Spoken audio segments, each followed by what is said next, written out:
Silence lasted 20 years, long enough for the dust to settle on memories I thought were buried. Then Tabitha stood on my porch, her face a sharpened, colder version of the daughter I once knew. Beside her stood Sterling, a man who wore his expensive suit like armor against a world he didn't understand. They didn't offer a hug or a polite greeting. They offered a calculated demand. "It's time to sell this place, Dad," Tabitha said, her voice devoid of the warmth I had spent decades mourning. I didn't blink, nor did I invite them across the threshold of the home they had abandoned. I simply leaned against the doorframe, watching the way Sterling adjusted his watch, a nervous tick he couldn't hide. Subscribe, hit the like button, and tell me in the comments how old you are and where you're from. For you, it's just a small thing. But for me, it's the reason I keep telling these stories. My silence wasn't hesitation. It was a slow weighing of the shallow souls standing before me. They looked at the Victorian architecture as if it were merely a debt they were ready to collect. Sterling cleared his throat, clearly sensing the growing pressure of my unblinking gaze. "We've already looked at the market values, Alistair," he added, trying to sound authoritative. I let a small, dry smile touch my lips, the kind that usually precedes a devastating storm. I've seen men like him crumble under far less weight than what I was about to drop on their heads. They thought I was a relic to be liquidated, an old man holding onto a ghost. They had no idea that the foundation of this house wasn't the only thing built to last through a siege. Sterling's hands were shaking, and he didn't even know why yet. They stepped into the hallway, Sterling's expensive loafers clicking on the hardwood like a frantic metronome. I led them into the kitchen, where the air still held the sharp, comforting scent of the rosemary Eloan had dried this morning. Tabitha surveyed the room with a clinical eye, as if she were already calculating the cost per square foot for a demolition crew. "This wallpaper is ancient, Dad," she remarked, her finger tracing a seam I had carefully glued back into place 3 winters ago. I pulled out a chair for her, one I had hand-built in the 90s, and watched her sit gingerly, as if the solid oak might give way under the weight of her entitlement. Sterling attempted to flourish a sleek, foldable tablet, but he fumbled with the magnetic cover, and it nearly took a dive into a bowl of half-peeled potatoes. I caught the device midair with one hand without shifting my gaze, handing it back with the same dry expression I used when she was 5 and dropped her ice cream. "Careful, Sterling," I said, my voice like gravel over silk. "Gravity doesn't care about your retail price or your insurance policy." He flushed a deep, uncomfortable crimson, his technological edge suddenly dulled by a simple lack of coordination and my refusal to be impressed. They didn't come here to share a meal. They came with a digital spreadsheet that framed my entire life as a series of depreciating assets. Tabitha began explaining inheritance tax with the cold, rehearsed logic of an undertaker who had forgotten how to mourn. I leaned back, crossing my arms and letting the silence grow until the hum of the refrigerator sounded like a roar in the small room. I've spent 65 years learning that those who lead with numbers usually have nothing of actual value to say. I wasn't listening to her projected profits. I was listening to the hollow vibration in her voice that replaced the melody she used to have. They expected me to be intimidated by their legal jargon and their talk of smart investments, but I have navigated storms that would wash their glass and steel world away. I looked at Sterling, who was sweating despite the perfectly tuned air conditioning, and I realized that their arrogance was just a thin mask for a very deep, very ugly desperation. The folder they slid across the table was thick with betrayal, but they had no idea I had already read the fine print written in their eyes. Sterling reached for a pen, his hand trembling slightly, and I realized the game was much larger than just the title to a house. Sterling began a presentation on his tablet about a senior luxury retreat, a place where the walls are beige and the souls are seemingly pre-sorted for convenience. He spoke of optimized living while I watched a fly circle his head, fascinated by the way he didn't even notice the small, persistent annoyance. I reached for the teapot to offer them a refill, but my hand, used to the weight of heavy iron tools, fumbled with the dainty ceramic lid, sending it clattering onto the tray. "See, Dad, even the simple things are becoming a struggle," Tabitha said, her voice dripping with a rehearsed, patronizing sympathy that made my skin crawl. I didn't correct her. I simply picked up the lid with steady fingers and set it back, letting her mistake my silence for a confession of weakness. She told me the house was leaking equity, a phrase that sounded like a disease she was eager to treat with a radical amputation of my history. I've spent 40 years fixing every actual leak in this house, from the basement pipes to the attic shingles, and I knew every groan of the floorboards better than she knew her own children. They spoke about me as if I were a vintage car that had become too expensive to garage, ignoring the fact that I was the one who taught them how to drive. The deposit is non-refundable, Dad, Tabitha added, her eyes narrowing as she realized I wasn't reaching for a pen to sign their life-altering documents. It was a calculated move, a financial shackle they tried to snap onto my wrist under the guise of caring for my future.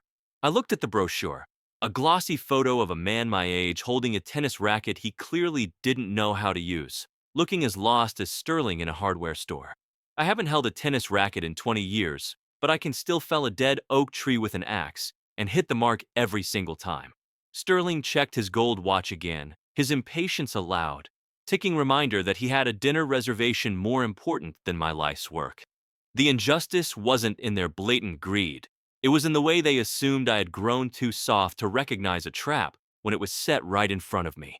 They had spent 20 years forgetting the man I was, while I had spent every day of those years remembering exactly how to defend what is mine. I didn't get angry. I simply felt a cold, familiar clarity, the kind a strategist feels when he finally sees the enemy's formation. I caught Alohan's reflection in the darkened window of the china cabinet, and the ghost of a smile on her lips told me she had already found the flaw in their plan. Sterling reached for his briefcase, thinking the deal was closed, but he didn't notice the local sheriff's cruiser pulling quietly into our driveway. I watched the red and blue lights flicker against the kitchen tiles, a strobe effect that made Sterling look even more like a frantic rabbit trapped in a high-voltage spotlight. "Who is that, Alistair?" he asked, his voice cracking slightly, as if he expected the law to finally come for those hidden offshore accounts he bragged about at Christmas.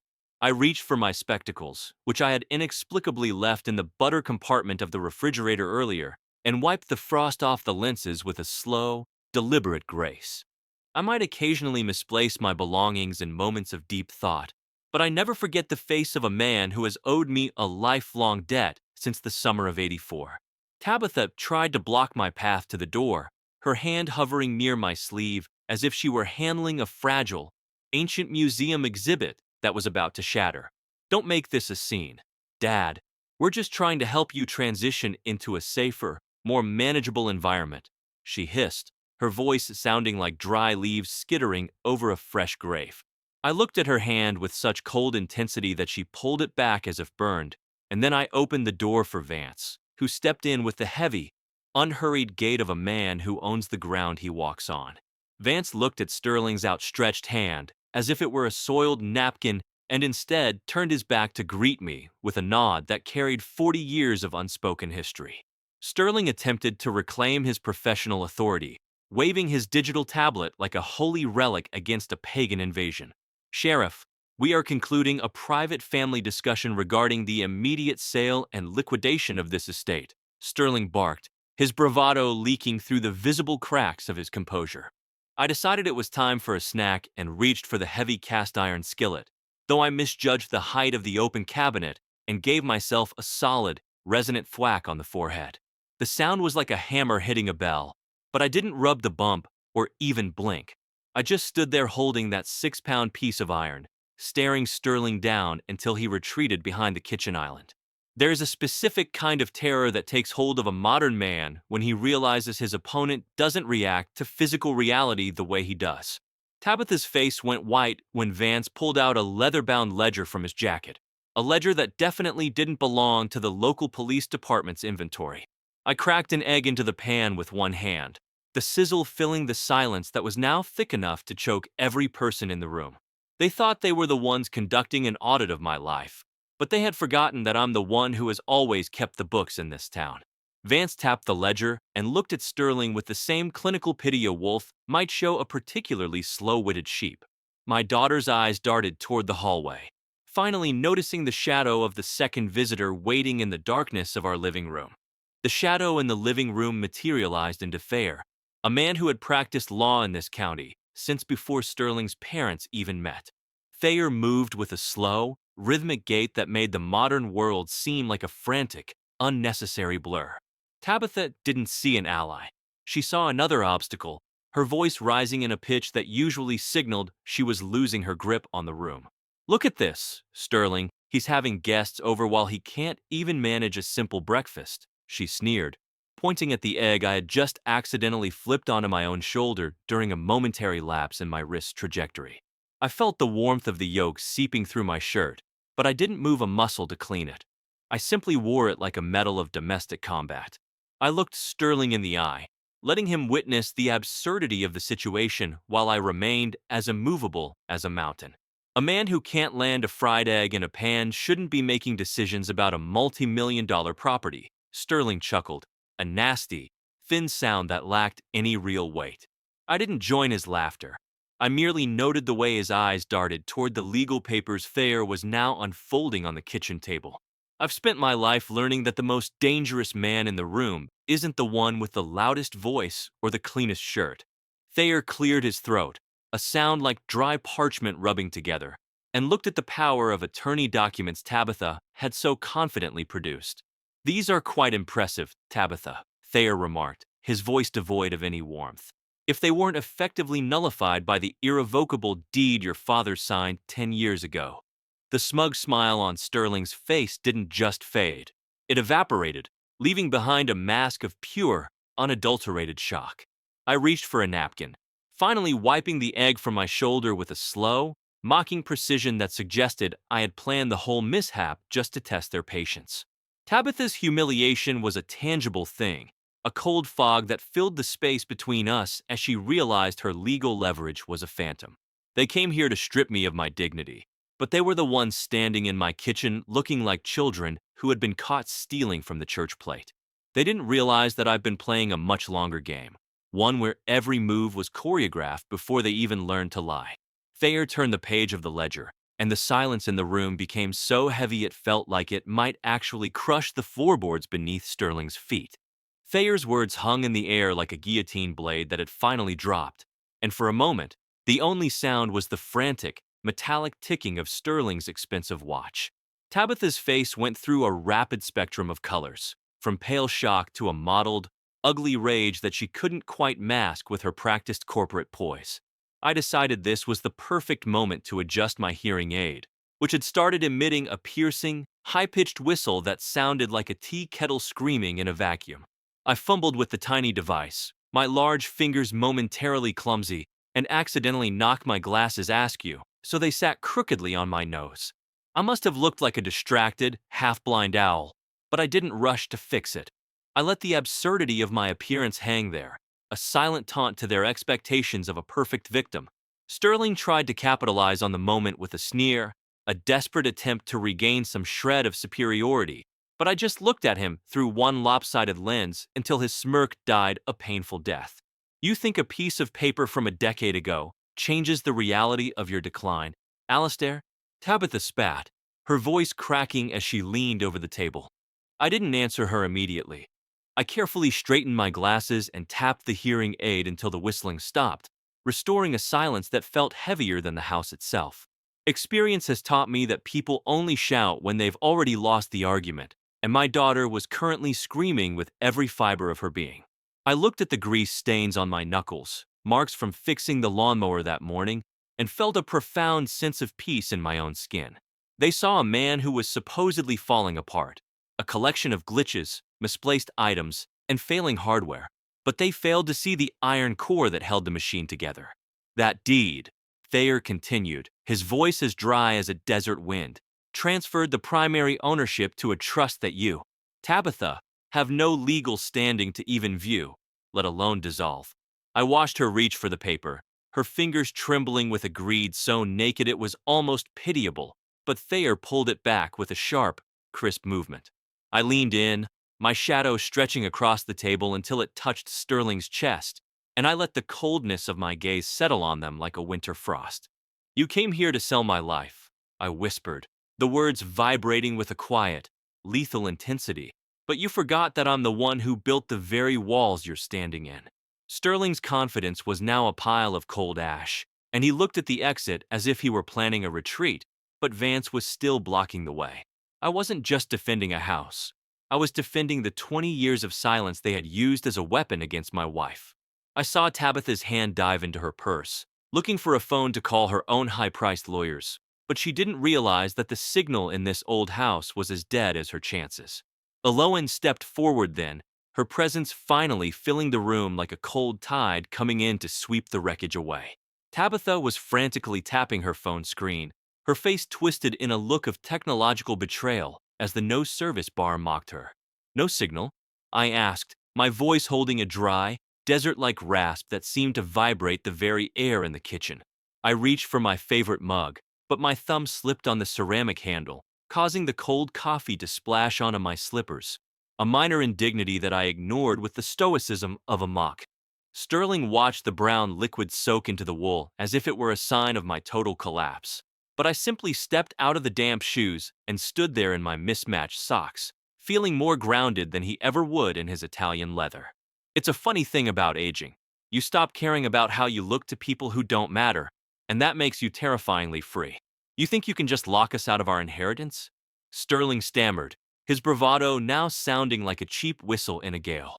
I didn't raise my voice. I didn't need to, because the weight of 40 years of hard labor and quiet sacrifice was already doing the shouting for me. I looked at the kitchen table, the scratches from Tabitha's childhood tantrums, the ring from a hot pot Aloan set down in a hurry, and I realized these people were just visitors in a history they hadn't helped write. They wanted to sell the wood and the stone, but they didn't realize they were trying to auction off the very air I breathe. I reached into my pocket and pulled out a small, rusted key that I'd accidentally carried around for 3 days thinking it was my car key, only to realize it was for a padlock I'd replaced in 2004. I tossed the useless piece of metal onto the table with a heavy thud, watching them both flinch as if I'd thrown a live grenade. That's the key to your future here, I said with a thin, sharp smile. Take it and see what door it opens. Tabitha reached for it, her greed overriding her common sense, while Vance and Thayer watched with the grim satisfaction of men who know a trap has just been sprung. My fury isn't a wildfire that burns out quickly. It's the deep, blue heat of a furnace that has been stoked for 20 years of silence. I turned my back on them, not out of weakness, but because I was done looking at ghosts that only wanted my money. As I walked toward the window, I felt Aloan's hand on my shoulder, her touch as cool and steady as a marble statue. The storm was no longer outside the house. It was standing right in the middle of our kitchen, and I was the one holding the lightning rod. I saw Sterling's eyes go wide as he looked past me toward the porch, where the sound of heavy tires on gravel announced the arrival of the one person they feared more than me. My time for talking was done, and the silence I was about to hand over to my wife was far louder than any word I could ever speak. I stepped out from the shadows of the hallway, the floorboards humming a low, familiar greeting beneath my feet. Tabitha didn't even look up at first. She was too busy stabbing at her phone screen with a manicured nail, her face twisted in a look of digital withdrawal. Sterling looked like he was about to dissolve, his complexion matching the pale, curdled cream I had accidentally left on the counter during my morning distractedness. I watched Alistair standing there in his mismatched socks, one navy, one charcoal, looking like a disheveled king who had just successfully defended a crumbling outpost. I reached for my reading glasses, which were currently perched firmly on top of my head, and spent a good 15 seconds patting my apron pockets like a frantic squirrel searching for a lost nut. It was a small, human lapse that made Sterling smirk, thinking he had found another crack in our armor, but I simply pulled the glasses down and settled them on my nose with a click of finality. My husband might be the shield of this family, but I have always been the one who sharpens the swords. I looked at my daughter, really looked at her, and the hollow, predatory glint in her eyes told me everything 20 years of silence had failed to convey. She wasn't there for a reconciliation or a final goodbye. She was there to harvest the remains of a life she hadn't helped plant.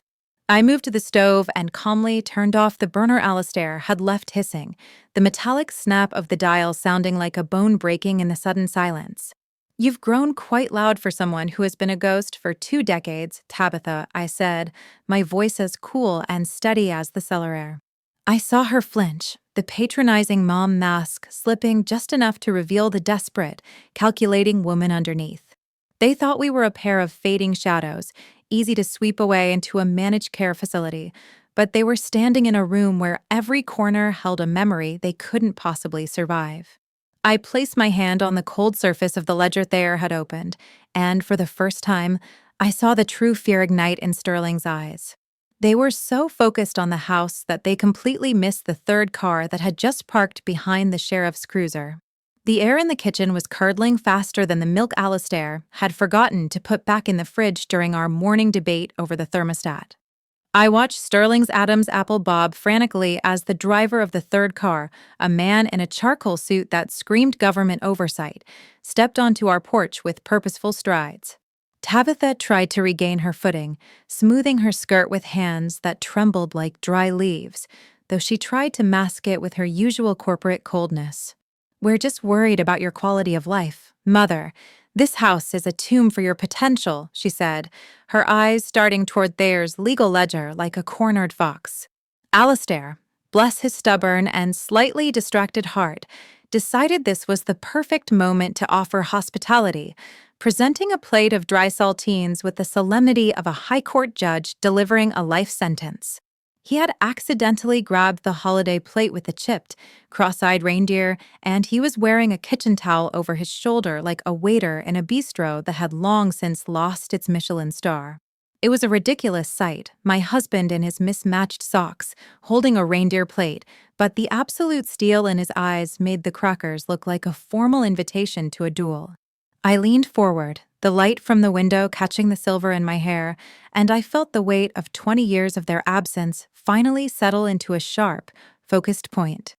"You're not here for our quality of life, Tabitha," I said, my voice dropping into that low, dangerous register that used to make her stop mid-tantrum as a child. "I've spent the last 6 months doing more than just tending to my peonies. I've been tracing the digital breadcrumbs of Sterling's failing investment firm from my old laptop in the den." I pulled a secondary folder from the bread box, sliding it across the table until it knocked into Sterling's expensive, useless tablet with a satisfying thud. The truth hit the room like a lead weight. They weren't here to save us. They were here because Sterling is facing a $3 million embezzlement suit and needed our equity to stay out of a federal jumpsuit. Sterling's face turned the color of wet parchment, his mouth opening and closing like a fish pulled from a very deep, very cold lake. I saw the way he looked at my daughter, not with love, but with the frantic, calculating gaze of a man looking for a human shield to hide behind.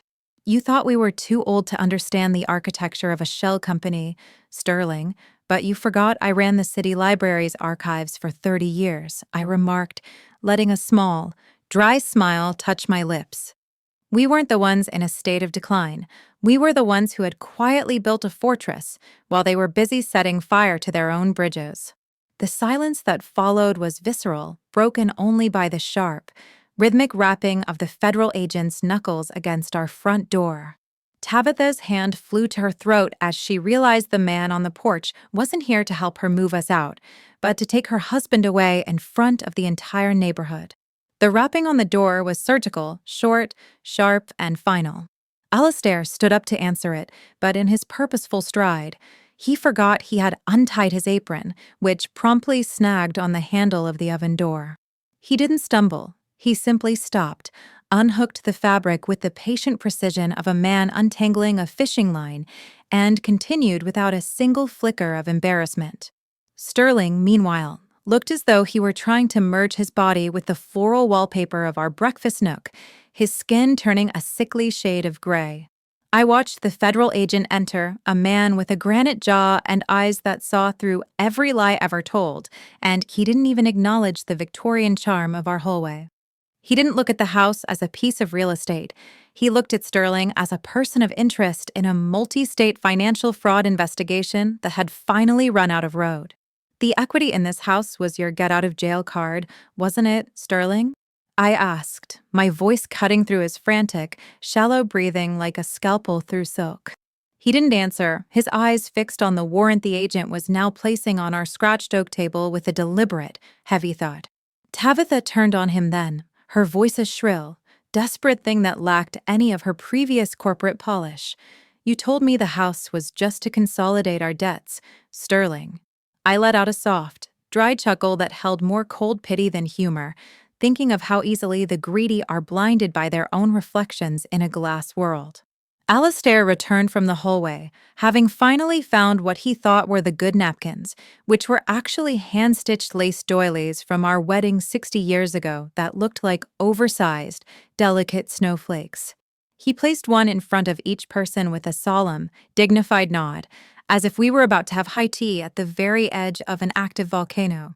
The absurdity of those lace doilies against the backdrop of a federal arrest warrant was a masterpiece of domestic irony that only my husband could deliver with such a straight face. Sterling's hands were shaking so violently that he couldn't even pick up the glass of water Alastair had set before him, the ice cubes rattling against the glass like a frantic distress signal. I leaned back, feeling the solid, unyielding support of my home, a structure built on honesty and calloused hands, while their world of paper and empty promises turned to fine dust. Tabitha looked at me, her face a mask of crumbling arrogance, and for the first time in 20 years, she saw the mother she could no longer intimidate or outsmart. The agent reached for the heavy metallic handcuffs at his belt, and the sharp click of the mechanism sounded like a final door closing on the life they had tried to steal from us. Sterling's eyes darted toward the window, but Vance was already moving to block the only path to the garden. The kitchen felt smaller now, compressed by the weight of a truth that had been 20 years in the making. Sterling looked like a man standing on a trapdoor, staring at the agent's silver handcuffs as if they were a foreign language he couldn't translate. Alastair, meanwhile, decided the atmosphere needed a bit more warmth and tried to light a decorative candle on the counter with a long-reach lighter that had been out of fluid since the last power outage. He clicked it repeatedly, a rhythmic snick-snick-snick that punctuated the heavy silence until he finally sighed, set it down, and accidentally knocked over a small ceramic jar of peppercorns. He didn't rush to clean them up. He simply watched the little black spheres roll across the floor towards Sterling's feet, like a slow-motion invasion of his personal space. I saw Sterling stumble back, his expensive shoes losing traction on a stray peppercorn, a momentary loss of balance that mirrored his entire life's trajectory. Tabitha was breathless, her eyes darting between her husband and the agent, her loyalty dissolving like sugar in a hot cup of tea she didn't deserve. I had no idea, I swear. I thought we were just helping you. She cried, her voice hitting a pitch that made the crystals in the china cabinet vibrate with a lonely, brittle sound. I didn't offer her a shoulder or a soft word. I simply adjusted my color, feeling the strength of the cotton I'd ironed myself this morning. We are not the fragile relics they expected to find. We are the foundation stones that have seen the tide come in and go out more times than they can count. Alastair finally found a match, struck it with a single, firm swipe, and lit the candle with a steady hand, the small flame casting a flickering light on the warrant. Helping us into a grave, perhaps, I said, my voice cutting through the air like a cold wind through a mountain pass. The agent moved forward, his shadow engulfing the table, and the finality of the moment settled over us like the first snow of a long winter. They came here to take our home, but they ended up losing their freedom in a room filled with the scent of dried rosemary and the silence of a life well lived. Sterling reached out to grab the edge of the table, his knuckles white, but his hand brushed against the folder I had left there, the one containing his own signed confession to his secretary. Tabitha's face went from pale to a terrifying, hollow white as she realized her own signature was on the second page of that document. The realization hit Tabitha like a physical blow, her eyes widening as she stared at her own signature on the second page of the embezzlement ledger. I watched the way she looked at her hands, as if they had betrayed her, while Sterling's breathing became a series of ragged, desperate hitches. "You forged it, didn't you, Sterling?" she whispered, though her voice lacked the conviction of someone who didn't already know the answer. Alastair, seemingly oblivious to the dramatic collapse of their marriage, had decided that the portrait of Great Aunt Martha was hanging at a 3-degree tilt. He stood on a sturdy stool, the one I'd told him to stop using because the third leg was always a bit temperamental and gave the frame a sharp, decisive tap. The stool gave a mournful groan, and for a second, Alistair wobbled like a sailor on a stormy deck, but he caught his balance with a grunt of irritation, looking more annoyed at the furniture than at the federal investigation. It's a specific kind of freedom to be more concerned with the alignment of a dead relative's picture than with the threats of a man in a cheap suit. Sterling suddenly lunged toward the table, his hand clawing at the deed Thayer was holding, his eyes wild with the realization that his entire world was about to vanish. "This house is the only thing that can keep us out of prison, Alistair. If you don't sign that transfer, I'll make sure the bank takes every shingle and floorboard." He screamed, his face a distorted mask of panic. I didn't flinch. I simply placed my hand on the teapot, feeling the fading warmth of a tea that had gone cold long ago, just like my affection for the man my daughter chose. Vance moved with surprising speed for a man his size, pinning Sterling's arm back before he could touch a single scrap of paper. The threat of loss they tried to hold over our heads was a hollow one, but the real loss was the sight of my daughter realizing she had traded her integrity for a sinking ship.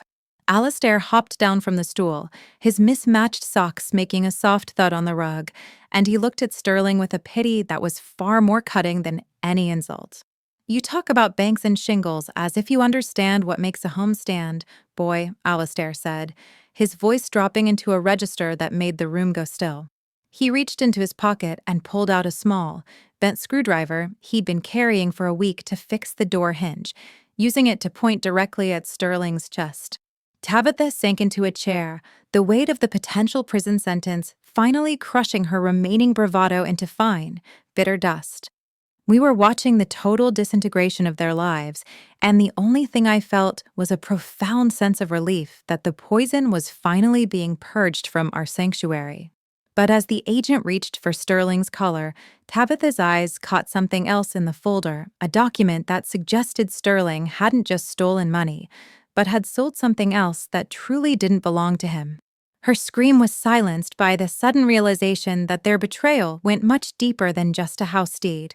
The document Tabitha pulled from the stack wasn't about the house at all.